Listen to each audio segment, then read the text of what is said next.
ओम। क्रांति कुंज गुरुकुल में सभी विद्यार्थियों का स्वागत है। तो आज हम इस लेक्चर में जो दिसंबर 2019 का जो एग्जाम था उसमें जो मैथमेटिक्स के पीवाईक्यू पूछे गए थे उनकी चर्चा करेंगे। तो चलिए शुरू करते हैं। पहला क्वेश्चन इसमें आता है, identify the term x in the following series. ठीक है, तो पहला ही क्वेश्चन इसमें किसका है? नंबर सीरीज का है। तो इसमें अगर आप देखेंगे तो जो नंबर्स हैं घट गया, फिर इंक्रीज हुआ, फिर इंक्रीज इंक्रीज इंक्रीज और इंक्रीज। ठीक है, और एक्सपोनेंशियल इंक्रीज नहीं है, धीरे धीरे जो संख्याएं हैं वो बढ़ रही हैं। तो अब इस क्वेश्चन को आप कैसे सोल्व करेंगे? तो सबसे पहले हम जो सीरीज हमें दी गई है उसको एक बार नीचे लिख लेते हैं अलग से। 3 2 11 14 27 34 51 और यहाँ पर बोला है कि x है।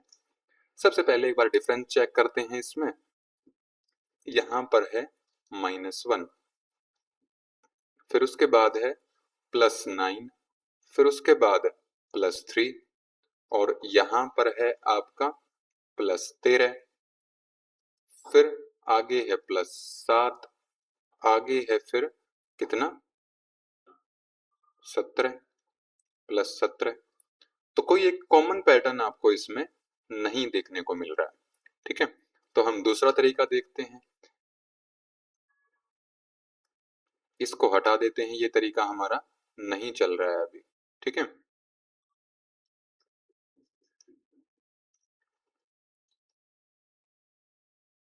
एक बार डिफरेंस ऑफ डिफरेंस निकाल के भी इसमें चेक किया जा सकता है। ठीक है, दूसरा तरीका क्या है कि जो ये हमारा पहले नंबर पर है, ये दूसरे नंबर पर है, ये तीसरे नंबर पर है, ये चौथे नंबर पर, पांचवें, छठे, सातवें और आठवें नंबर पर, 8 नंबर की सीरीज ये है। ठीक है, तो जो पहले नंबर वाला है ओड नंबर है, मतलब ओड प्लेस है। ठीक है, तो ओड प्लेस पर जो जो संख्याएं हैं उनको आप अलग से लिख लीजिए। 3 है, 11 है, फिर 27 है, फिर 51 है। ठीक है, और अब इवन प्लेस को अलग से लिख लीजिए। इवन प्लेस पर आपका दिया है 2, फिर दिया है 14, फिर दिया है 34 और फिर दिया है x। अब देखिए क्या कोई इसमें कॉमन पैटर्न बनता है। सबसे पहले इवन प्लेस को देखते हैं, +8 है, फिर यहां पर अगर देखेंगे तो ये +16 है और यहां पर अगर देखेंगे तो ये +24 है। ठीक है, तो अब हमें एक कॉमन पैटर्न देखने को मिल रहा है। इसमें क्या है? +18 +16 +24। इनका आप डिफरेंस चेक करेंगे तो ये +8 है, ये भी +8 होगा, तो यहाँ पर भी +8 आना चाहिए। ठीक है, तो चूंकि इसके आगे कोई सीक्वेंस है नहीं हमारी, तो इवन प्लेस को हम यहीं पर छोड़ते हैं। अब बात आती है, सॉरी, ओड प्लेस को हम वहीं पर छोड़ते हैं, इवन प्लेस को देखते हैं। तो +12 है, फिर आगे है ये +20, यहां पर भी क्या है? +12 +20, तो +8 हुआ है, तो आगे भी क्या होगा? +8 होगा, यानी कि यहाँ +28 होगा। तो 34 +28 क्या बनेगा? ये 62। तो पहला ही ऑप्शन इसमें हमारा क्या हो जाएगा? करेक्ट हो जाएगा। ठीक है, तो एक नया पैटर्न हमने सीखा इसमें कि ओड प्लेस और इवन प्लेस की भी आपस में डिफरेंस की सीक्वेंस बन सकती है। ठीक है, तो ये भी आप ध्यान रखेंगे। अगला क्वेश्चन आता है, the smallest integer greater than 1 which is simultaneously a square and A cube of certain integer is. कि एक सबसे छोटी अविभाज्य संख्या कौन है जो एक ही साथ में स्क्वायर भी है और क्यूब भी है, यानी कि वर्ग भी है और घन भी है। ठीक है, तो स्क्वायर को हम लिखते हैं पावर 2 और क्यूब को लिखते हैं पावर 3। ठीक है, तो ये अच्छा कंसेप्ट है आपके सीखने के लिए। तो 2 और 3 का जब हम एलसीएम निकालेंगे तो ये आपका 6 बनेगा। ठीक है, तो एक से बड़ी संख्या इसने पूछा है, यानी कि एक नहीं मान सकते हम, क्योंकि एक तो अपने आप में स्क्वायर भी है, क्यूब भी है। उसके अलावा इसने सबसे छोटी संख्या बोली है, तो एक के बाद जो बड़ी संख्या आती है वो आती है 2। तो यानी कि आंसर हमारा होगा 2 की पावर 6, क्योंकि एलसीएम कितना आया है, 6 आया है। तो 2 की पावर 6 कितना होता है, ये आप सभी को पता है, कितना होता है 64। 64 चेक भी कर सकते हैं आप कि स्क्वायर किसका है 64। तो 8 का स्क्वायर 64 होता है और 4 की क्यूब 64 होती है। ठीक है, और अगर आपको ये कंसेप्ट भी ना पता हो तो आप ऑप्शंस को देखकर ये क्वेश्चन सोल्व कर सकते हैं। ठीक है, कि 4 को देखें तो ये क्यूब तो है, किसकी, 2 की है। स्क्वायर किसी का नहीं है, ऐसी कोई संख्या नहीं है जिसका स्क्वायर होने के बाद आपको 8 मिले। ऐसे ही क्यूब किसी की नहीं है 9, लेकिन स्क्वायर 3 का है, 3 का स्क्वायर आपका 9 होता है। ऐसे ही 36, तो क्यूब किसी की नहीं है, स्क्वायर, स्क्वायर किसका है, ये 6 का है।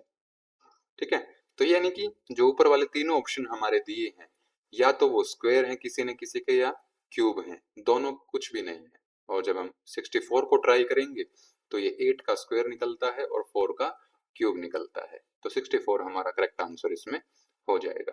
ठीक है, तो ये सिंपल हमारा नंबर सिस्टम से एक क्वेश्चन दिया गया है। तो एक क्वेश्चन आ गया आपका नंबर सीरीज से, एक आ गया नंबर सिस्टम से। अगला क्वेश्चन हमारा आता है, A 50-year-old man has a son whose age is 2 by 5 of his age. After how many years the ratio of age of the man to his son will be 5/3? तो ये आपका अच्छा question पूछा गया है। ठीक है,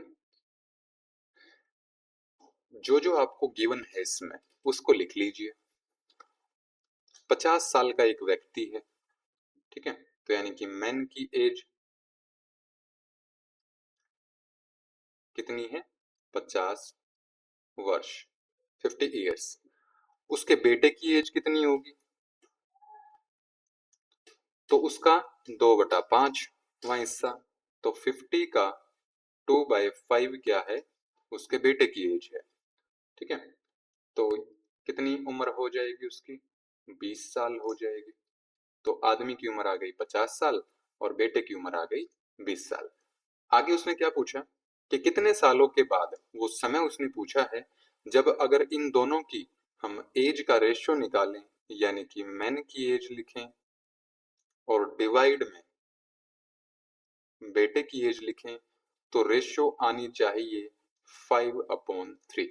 तो वो कितने सालों के बाद ये कंडीशन आएगी।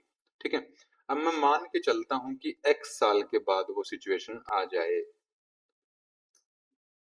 ठीक है, तो x सालों के बाद आदमी की उम्र कितनी हो जाएगी,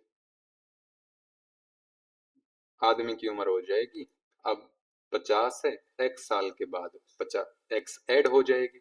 बेटे की एज कितनी हो जाएगी, फिलहाल प्रेजेंट में 20 है, x सालों के बाद 20 प्लस x हो जाएगी। ठीक है, तो इन दोनों की रेशियो x साल के बाद, ठीक है, यहां पर लिख लीजिए लेट आफ्टर x ईयर्स। ठीक है, तो यानी कि 50 plus x upon 20 plus x is equal to 5/3 हो जाएगा।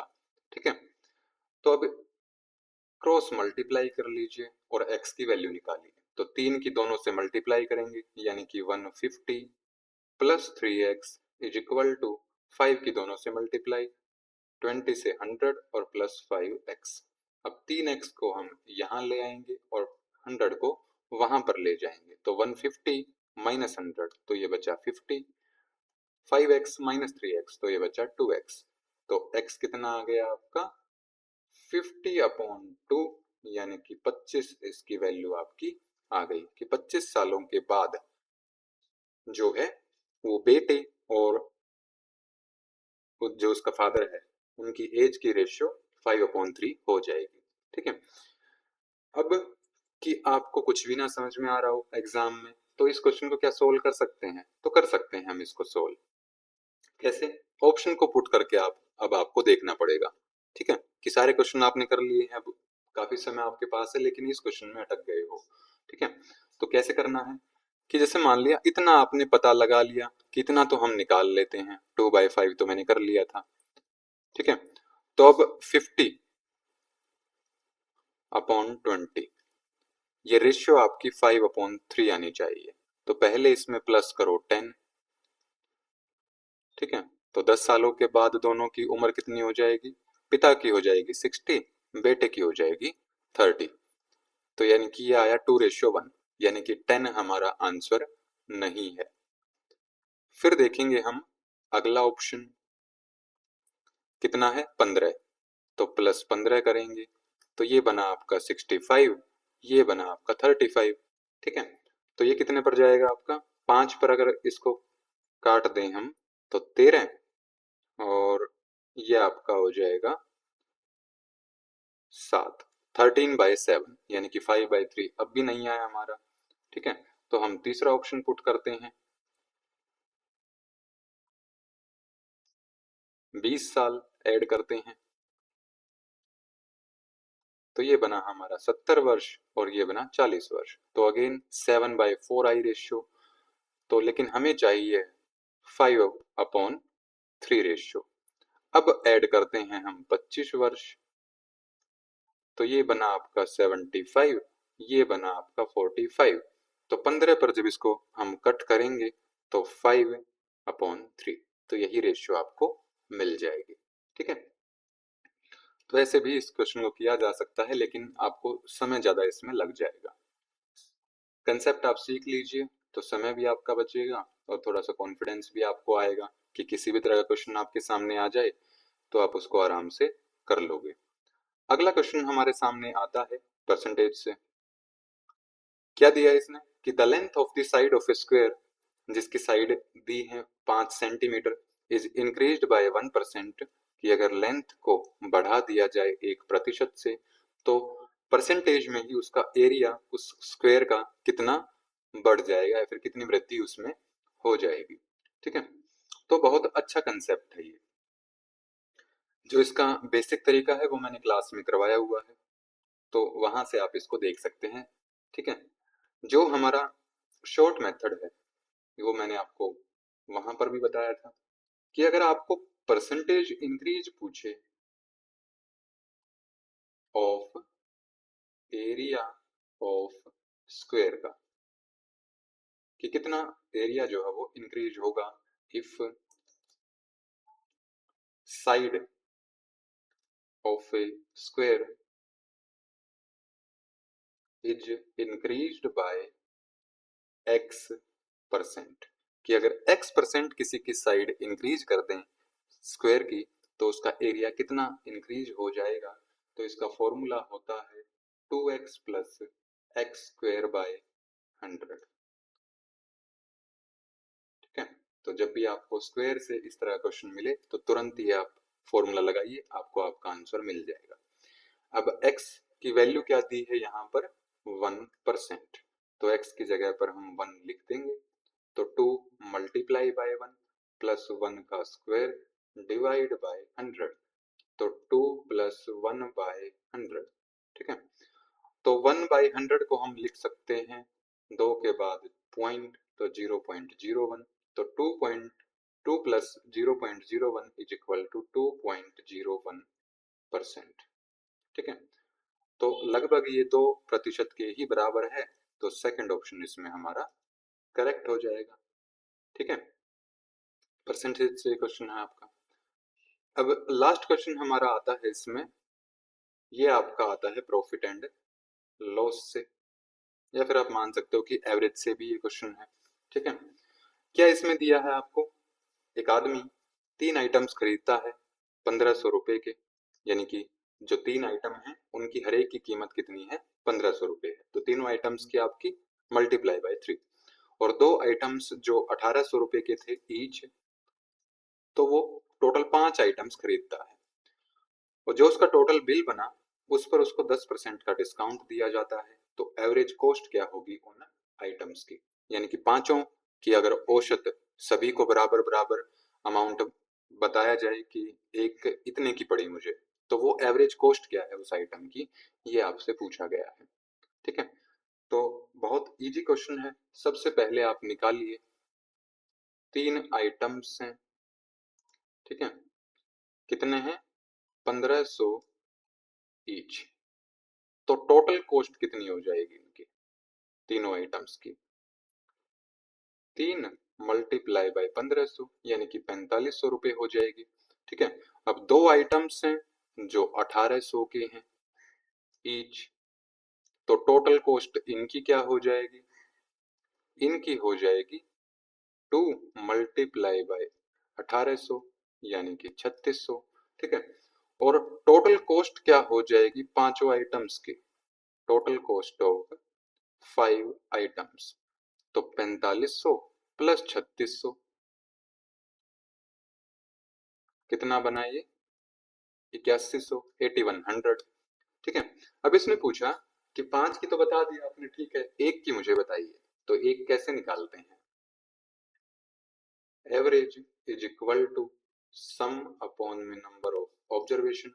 सम आपको दे दिया है, कितना है, 8100 है, नंबर्स कितने हैं, 5 हैं, तो 5 से इसको डिवाइड कर देंगे हम, कितना बना, 1 पर जाएगा, फिर 4 पर जाएगा, 5 पर, और फिर 8 पर, 1458 रुपए। सेकंड ऑप्शन इसमें करेक्ट हो जाएगा। ठीक है, तो 4 लाइनों में आपके क्वेश्चन हो रहे हैं। अभी तक इतने आसान क्वेश्चन पहले यूजीसी पूछती थी, धीरे धीरे हम लेवल्स भी बढ़ता जाएगा और थोड़े से सवाल भी अच्छे होने शुरू हो जाएंगे। ठीक है, तो इतना ही रखेंगे हम आज के लिए। अगर आपको इसमें कोई डाउट लगता है तो आप कमेंट करके पूछ सकते हैं। ओम श्री गुरुभ्यो नमः। ओम शांति शांति शांति। सभी को ओम